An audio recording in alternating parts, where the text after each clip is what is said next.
Good afternoon. My name is Riddhi. My name is Kanika. Okay so what have you made, क्या बनाया आपने? Earthquake detector. Earthquake detector. इसका क्या काम है और क्या इससे फ़ायदा होगा? सर जब अर्थक्वेक आता है ना तो ये जो है अलार्म बजने लगता है खुद। तो इससे हम लोग जब हम लोग को पता चल जाएगा कि अर्थक्वेक आया है हाँ। और इससे हम लोग घर से निकल के कहीं खाली जगह पे जाके बच एक सकते सेफ प्लेस पे जा सकते हैं जिससे हमारी लाइफ बच सकती है ना? तो कैसे वर्क करता है थोड़ा दिखाइए डेमो। ये क्या आपने ऑन किया अभी? हैं। स्विच स्विच है, यानी एक सर्किट बना हुआ है और जैसे ही कंपन होगा सरफेस में, हाँ तो हल्का सा भी कंपन होगा तो वो कनेक्शन हो जाएगा सर्किट का पूरा और फिर क्या हो जाएगा, साउंड आएगा जिससे लोग जाग जाएंगे जहाँ भी रहेंगे। ठीक है, बहुत बढ़िया। आपका क्या है, अपना परिचय दीजिए पहले। माय नेम इज क्या क्या होता है? Smart river cleaning. Smart river clean board क्या है ये और इसका फंक्शन कैसे होता है थोड़ा समझाइए। इससे हम लोग जो रिवर के ऊपर जो वेस्ट जम जाता है उसे हम लोग क्लीन कर सकते हैं इसकी मदद से। और इसे हम लोग बड़े तौर पे भी यूज़ कर सकते हैं। इसमें मैंने Arduino Uno ब्लूटूथ AC05 और गियर मोटर का यूज़ किया है। अच्छा, ये कैसे वर्क करेगा? इसमें हम लोग फ़ोन से चला सकते हैं, इसे फ़ोन से कंट्रोल करेंगे। ठीक है, फोन से कंट्रोल होगा, काम कैसे करेगा करेगा? कैसे? मतलब क्या करेगा? इसमें कन्वेयर बेल्ट घूमेगा और हाँ। ये इसे हम फोन से आगे पीछे कर सकते हैं और किधर भी मुड़ा सकते हैं। और इसे रिवर का ऊपर वाला जो है फ्लोटिंग ऑब्जेक्ट जो वो तैरता रहता है, साफ हो जाएगा। मतलब वो कन्वेयर पे आ जाएगा सारा। अच्छा वो conveyor इकट्ठा कर belt लेगा। चलेगा तो वो सारा कचरा जो है उसके ऊपर आ जाएगा हाँ। और पानी गिरेगा। Good, nice idea. नेक्स्ट, सुप्रभात, मेरा नाम नैतिक कुमार, मैं कक्षा 8 में पढ़ता हूँ। तो मैं NCSC के तहत मैं दो प्रोजेक्ट को लेकर एक ही में कंबाइन बनाया है। तो मेरे पहला प्रोजेक्ट है स्मार्ट हेलमेट। तो बहुत सारे लोग ऐसा करते हैं, वो हेलमेट को पहनते नहीं हैं और बिना हेलमेट पहने बाइक को ड्राइव करते हैं। तो उसमें जब भी एक्सीडेंट होता है तो खतरा रहता है कि व्यक्ति का जो जान की हानि हो सकता है। अगर वो हेलमेट लगाया हुआ है तो वो उसका जो सर है वो प्रोटेक्टेड होता है हेलमेट। तो ये मैंने बनाया है, जब तक कि कोई व्यक्ति जो इस हेलमेट को नहीं पहनेगा तब तक इस बाइक को स्टार्ट नहीं कर पाएगा। अभी मैं इसमें हेलमेट को पहना नहीं है तो मैं बाइक ऑन ऑफ कर रहा हूँ तो स्टार्ट नहीं हो रहा है। अब मैं इस हेलमेट को पहन ले रहा हूँ।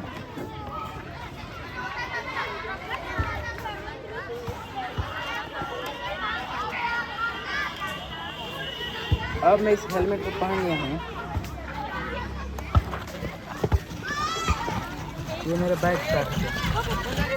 हेलमेट को निकाल दिया, बाइक ऑफ हो गया।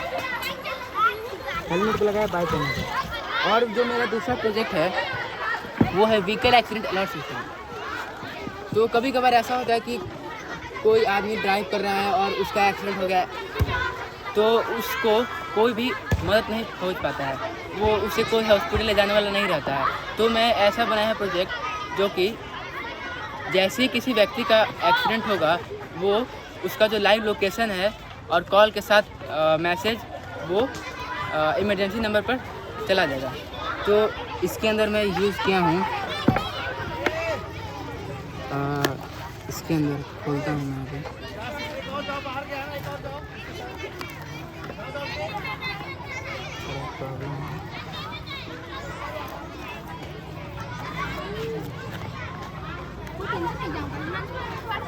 तो ये है Arduino Uno जो कि इस सभी कंपोनेंट को कंट्रोल करता है। ये Neo 6M GPS मॉड्यूल और ये है सिम 800L जो कि इसके अंदर एक सिम कार्ड लगा है जो कि ये सिम मैसेज और जो लोकेशन है वो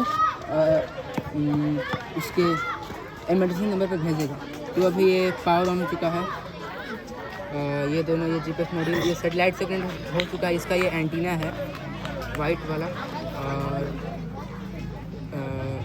ये भी अब सेटेलाइट से कनेक्ट हो जाता है, इसको सिग्नल रिसीव और ट्रांसमिट कर पाता है। अब इसे मैं क्लोज कर देता हूँ।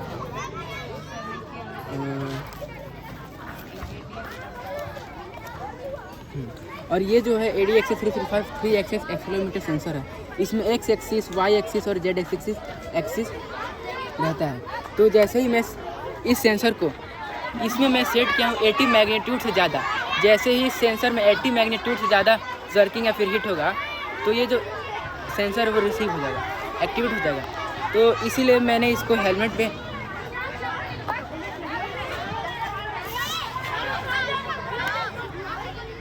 इसे हेलमेट में सेट किया है, ताकि जैसे ही किसी व्यक्ति का एक्सीडेंट होता है तो वो सिर के बल या फिर आगे या फिर पीछे के बल गिरता है तो पहले जो हमारा रहता है ग्राउंड में वो हेलमेट ही टकराता है। इसीलिए यहाँ पे ये रहेगा, इसमें 80 मैग्नीट्यूड से ज़्यादा जर्किंग प्रोड्यूस होगा।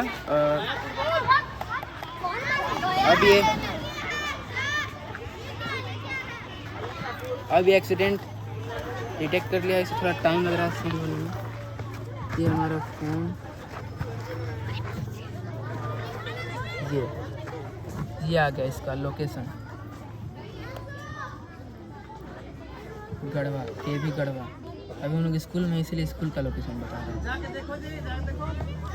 अब इसमें थोड़ा टाइम लग रहा है, कॉल भी आएगा एक, जिससे एक्सीडेंट अलर्ट का कॉल है। तो इससे फ़ायदा रहेगा कि उस व्यक्ति का लोकेशन, लाइव लोकेशन और कहाँ पर उसका एक्सीडेंट हुआ है, वहाँ पर जाकर हम उस व्यक्ति की जान बता सकते हैं। थोड़ा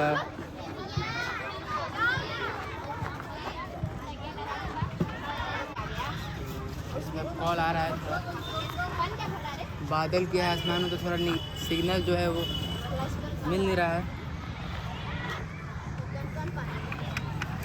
हाँ देखिए, कॉल आ चुका है, एक्सीडेंट अलर्ट।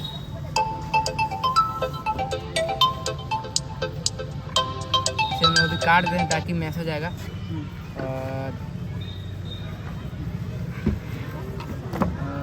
रहा है मैसेज,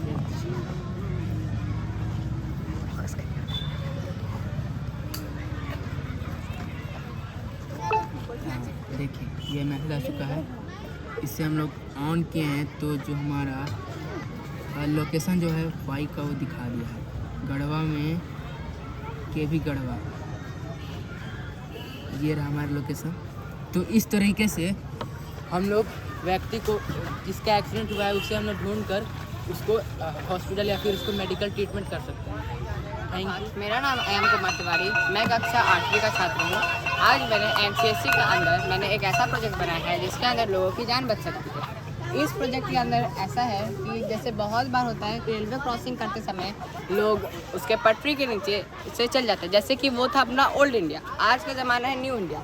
जैसे कि आप देख सकते हैं ओल्ड इंडिया में लोग जो है गाड़ियों से अंदर चल जाते हैं, बल्कि ट्रक जो रहता है वो सब नहीं जा सकता ओल्ड इंडिया में ना। अब हम लोग आते हैं न्यू इंडिया में। न्यू इंडिया में हम लोग ने एक व्हील मोटर यूज़ किया और एक टायर किलर। जो हम लोग का रियल में बनेगा वो रहेगा अपना मेटल का, जो ये इस हवाले हाइट से जो है थोड़ा सा ऊपर रहेगा, जिसके कारण लोग ना पैदल वाले जो लोग रहते हैं वो नहीं जा पाएंगे, ना साइकिल वाले लोग जा पाएंगे या कोई व्हीकल वाले लोग जा पाएंगे। जैसा कि अभी आप देख रहे हैं, अभी जो है ट्रेन नहीं आई है। जब ट्रेन आने वाली होगी, इफ गेस द ट्रेन अभी आई है, ठीक है। अब जैसे ही ट्रेन आ गई, अब व्हीकल्स को कैसे रोकना है। जैसे ही हम लोग इसको बंद कर दिए, अब जो है ना कोई व्हीकल और ना ही कोई साइकिल, ना ही कोई पर्सन अब इसके अंदर आ सकता है। बट इन द अपना क्या बोलते हैं, इन द जो हम लोग का रियल लाइफ रहेगा वो मेटल का बना रहेगा और उसका थोड़ा सा हाइट बड़ा रहेगा और वो हैवी रहेगा, जिसके कारण लोगों को अगर इफ गैस टायर उन लोग का फट जाएगा। अब ऐसा भी होगा कि लोग बोलेंगे कि नुकसान हो जाती है, तो एक और चीज़ है कि अगर जान वापस आ सकती है, लेकिन सॉरी जो टायर और वो सब वापस आ सकता है, लेकिन जान वापस नहीं आ सकती। Thank you. मैं तृप्ति कुमारी और मैं अनंता कुमारी, हम दोनों कक्षा 7वीं की छात्रा हैं। आज आपके समक्ष एक प्रोजेक्ट लेकर उपस्थित हैं जिसका नाम है शेप चेंजर। तो इस प्रोजेक्ट में बेसिकली ये है कि हम 2D शेप्स को अगर जल्दी रोटेट करते हैं तो वो एक नया शेप फॉर्म करेगा जो कि 3D होगा। हम लोग सबसे पहले एक रेक्टेंगल को रोटेट करेंगे तो ये एक सिलेंडर फॉर्म करेगा।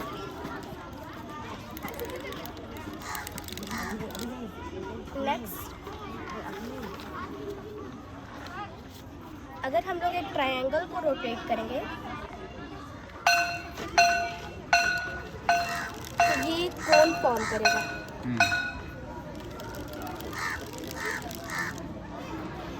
और लास्ट में अगर हम लोग एक सेमी सर्कल को रोटेट करेंगे, ये क्या फॉर्म करेगा? ये एक स्फीयर फॉर्म करेगा। इससे बेनिफिट क्या है? ट्रायंगल की फॉर्मेशन जो है ना वो सही नहीं है। ट्रायंगल उतना सही शेप का राइट नहीं बना। ट्रायंगल होना चाहिए। राइट एंगल ट्रायंगल जो होगा वो कौन फॉर्म करेगा, ठीक है। ये तुमने इक्विलैटरल ट्रायंगल बेनिफिट क्या है इसका? सर जब टीचर लोग प्रैक्टिकल कुछ भी समझा सकते हैं तो बच्चे को वो चीज़ क्लियर हो जाएगा। अगर as an teaching aid class में यूज़ किया जा सकता है बच्चों को 2D और 3D बताना। Very nice. ठीक है, बस वो ट्रायंगल का शेप करेक्ट करना पड़ेगा। 2D से 3D। चलिए। Good morning everyone, my name is Afshan, I'm from class 8. Under this NCSC project, I made the incense and soap from the waste flowers. As we all know that from India, a lot of flowers are produced from events and temples.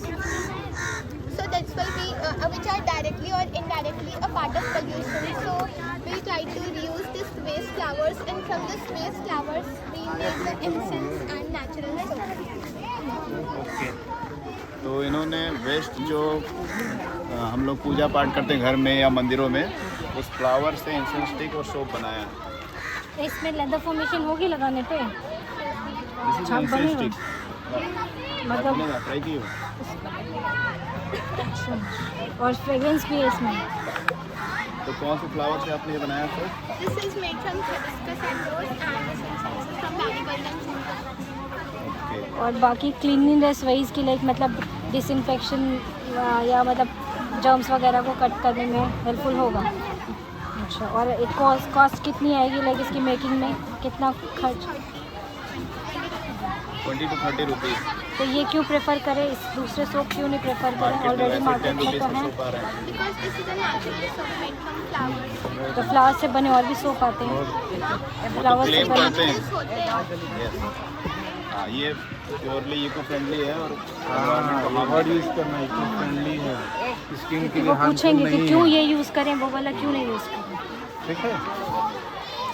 Okay, and what are this pictures survey? Saraf survey तो कहाँ पे आपने सर्वे किया था? in our locality. Locality. तो उसका कुछ data आपने क्वेश्चन बनाया है, क्वेश्चन सर्वे का?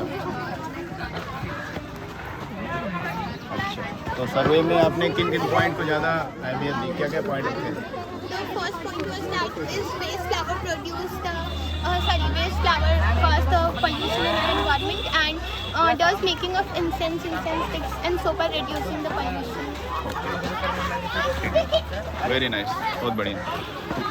तो next project is introduce yourself.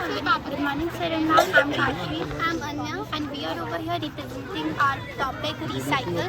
And as we all know that recycle is a common term which is used, but we never sees that things that is left behind. So we are here how to increase recycling.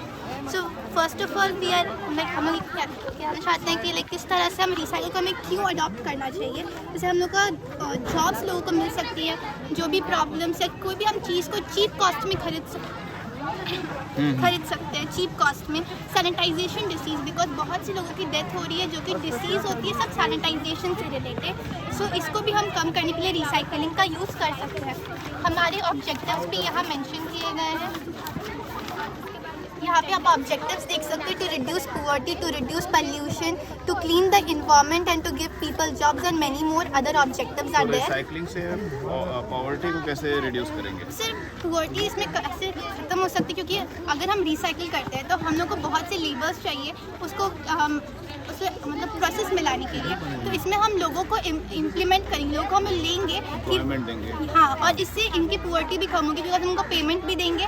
और इसके साथ एक और जो benefit हमारे साथ होगा कि जो मनी हम लोग खर्च करते हैं किसी और कंट्री से लेने के लिए कोई रिसोर्स, हम वो अपने कंट्री में रिसाइकिल के थ्रू बना सकते हैं। और वो जो मनी जो हम वेस्ट वहाँ देंगे, हम उसे अपने कंट्री के डेवलपमेंट में यूज़ कर सकते हैं। हमने इसमें फिर हम किस तरह से इनके इंक्रीज़ कर सकते हैं, हमने इस पर भी हमें थोड़ा सा ध्यान दिया तो हमें कुछ आइडियाज़ मिले कि जो भी गार्बेजेस हैं हम लोग उसको तभी लेंगे जब वो परफेक्टली क्लासिफाइड होगा। जब लोग उसको अलग करके देंगे तो नहीं लिया जाएगा। जैसे हम इंदौर के बारे में जानते हैं जो बहुत ही क्लीन सिटी है, और इसका भी एक रीज़न है कि रिसाइकलिंग उसके लिए बहुत ज़्यादा बेनिफिशियल है। रिसाइकलिंग के थ्रू ये सब हो रहा है। और भी अगर हम कुछ और रिपोर्ट्स देखें तो एक तरह से अगर हम GDP पे जाए या हैप्पीनेस इंडेक्स, तो हम हल्का फुल्का नोटिस कर सकते हैं कि लोगों को एम्प्लॉयमेंट मिल रहा है तो उसमें भी उनमें हैप्पीनेस या एम्प्लॉयमेंट मिल रहा है उन लोगों को, तो उससे भी उनको मतलब हेल्प मिल रही है। या फिर हम लोग अपना जीडीपी में भी देखें तो उसमें भी बहुत ज़्यादा कंट्रीब्यूशन रिसाइकल का रहा है। एम्प्लॉयमेंट या होमलेसनेस, या तो अगर हम आइसलैंड को देखें जहाँ पर अनएम्प्लॉयमेंट या होमलेसनेस बहुत कम है, तो उसका भी एक मीडियम जो है वो रिसाइकल है। रिसाइकल हमारे हेल्थ पर भी बहुत ज़्यादा ही इफ़ेक्ट कर रहा है, जैसे कि जो हम पैसे हम लोग पे करते हैं हेल्थ या हॉस्पिटल्स में, वो सब चीज़ें भी कम हो सकती हैं रिसाइकल के थ्रू। टीबी डिसीज़, टीबी है, डायरिया, टेटनस, फूड पॉइजनिंग जैसी डिसीज़ेज़ भी कम होंगी। इकोसिस्टम पे भी ये बहुत ज़्यादा ही इफ़ेक्ट कर रहा है। जैसे बहुत से एनिमल्स हैं जो कि एक्सटेंट हो रहे हैं, उनमें डिफॉरेस्टेशन जो कि बहुत ही बड़ी कॉज है। अगर हम चीज़ों को रिसाइकिल करें, जैसे कि पेपर, तो इसके थ्रू हम डिफॉरेस्टेशन को कम कर सकते हैं और लोगों को हम लोग मतलब कि जो मोटिवेट कर सकते हैं, अवेयर कर सकते हैं। फिर हमने इसमें सर्वेस भी कंडक्ट किए, जैसे कि कुछ सर्वेस हमने कंडक्ट किए जिसमें लोगों ने कहा कि यस वो इंकरेज करना चाहेंगे रिसाइकल को, और उसके मीडियम मतलब वो उसमें कंट्रीब्यूट भी करेंगे। फिर हम लोगों ने कुछ रिजल्ट कंडक्ट किया था, जैसे कि हम मालदीव्स के बारे में जानते हैं। हम उस मालदीव्स के, मैं स्टोरी दैट आई रेड, उसमें था कि मालदीव्स जो है उसका चांस है कि वो पानी में डूब जाए, और उसका रीज़न है क्योंकि ग्लोबल वार्मिंग, और ग्लोबल वार्मिंग कम हो सकती है अगर हम ट्रीज़ को बचाएं। तो एक तरह से रिसाइकल इसमें भी हमें हेल्प करेगा। और साइंटिस्ट ने भी कहा कि अगर हम ऐसा कुछ कर सकें जिससे कि अगर हम रिसाइकिल को इंकरेज करें, तो शायद ये 80% चांस है मालदीव्स के डूबने का, वो हम 50% तक ला सकें। अच्छा, सर हमने कुछ प्रोजेक्ट स्कोप्स भी लेकर आया हम लोगों ने, जिसमें कि आप 6 पॉइंट देख सकते हैं, 6 टाइम्स मोर, मतलब कि जॉब एम्प्लॉयमेंट हम लोगों की कंट्री में मिल सकती है। और जीडीपी जो 11% है, मतलब अगर हम लोग 2030 तक 11% अगर हमारी जीडीपी का ले सकते हैं रिसाइकल के थ्रू, तो हम इसके आगे अगर हम और ईयर्स में देखें तो बहुत ज़्यादा ही हम पैसे बचा सकते हैं, जो कि यूज़ हो सकता है। बहुत बढ़िया।